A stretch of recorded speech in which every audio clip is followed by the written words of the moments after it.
మీ business ఏదైనా మీ ఊర్లో promotion చేయాలంటే అది సుమన్ టీవీతోనే సాధ్యం. ఇప్పుడే సంప్రదించండి.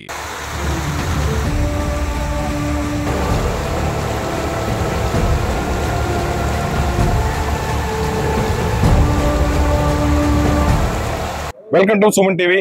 నేను మీ కిట్టు. ప్రకాశం జిల్లా దోర్నల మండలం గంటవానపల్లి గ్రామం. గత దశాబ్దాల నుండి ఇక్కడ బ్రిడ్జి లేక గంటవానపల్లి వాస్తవులు చాలా ఇబ్బందులు గురవుతున్నారు. ఇక్కడ బ్రిడ్జి కట్టాలని జనాలందరూ ముక్తకంఠతో తెలియజేస్తున్నారు. నా పేరు సింగ పౌలరాజు, ఎస్సీపాలెం, తెలుగుదేశం పార్టీ మండల ఉపాధ్యక్షుని నేను. అయితే 100 సంవత్సరాల నుంచి ఈ బ్రిడ్జి వర్షం రావటం ఇట్టనే కొట్టుకొని పోవటం. మా గ్రామంలో 350 కుటుంబాలు, అన్ని కులాలు కలిసి 350 కుటుంబాలు ఉన్నాయి. అయితే దీనికి వర్షం వచ్చినప్పుడల్లా ఇదే రావటము, జనాలు ప్రెగ్నెన్సీ కానీ, మలేరియా, డెంగీ, పోతే కిడ్నీ బాధితులు, ఎంతో ఫ్లోరైడ్ కూడా ఉంది గంటవానపల్లి గ్రామంలో. కానీ నానాక ఇబ్బందులు గురయ్యి అధికారులు వచ్చి చూసి వెళ్తున్నారు, కానీ దీన్ని ఏమాత్రం పట్టించుకోలేదు. ఇంతవరకు కూడా ఇదిగో వస్తుంది అదిగో వస్తుంది, బ్రిడ్జ్ మీకు శాంక్షన్ అయింది అని అంటున్నారు, కానీ దాని గురించి ఎవరే కానీ పట్టించుకోవడంలే. కానీ మొన్న 2 నెలల కిందట మా Telugu Desam party incharge Gudur election Babu గారు ఒక లెటర్ ఇచ్చాడు. జనాలైతే మటుకు ఈ వర్షం వచ్చినప్పుడల్లా ఈ వాగు రావటం దాటలేక నానాక ఇబ్బందులు పడి ఎన్నో ఇబ్బందులు, సమస్యలు, నానాక ఇబ్బందులు గురవుతున్నారు.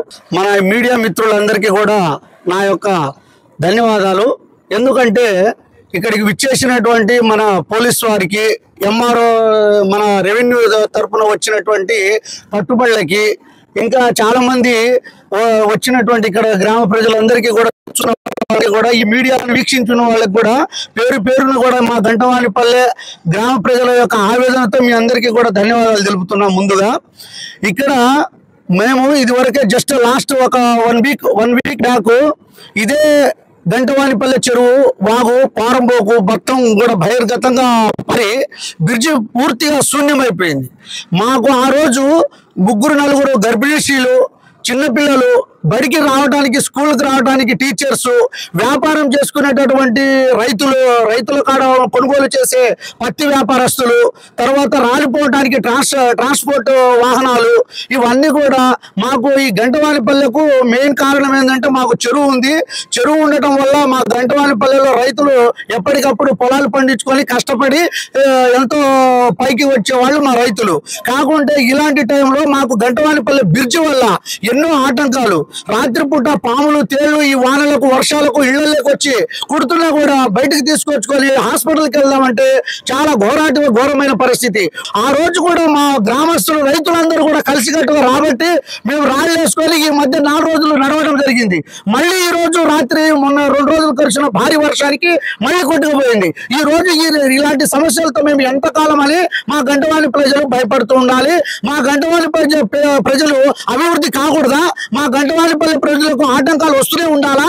ఇదేనా ఈ మన యొక్క ఈ గవర్నమెంట్ వాళ్ళు చేసేటటువంటి స్థితి?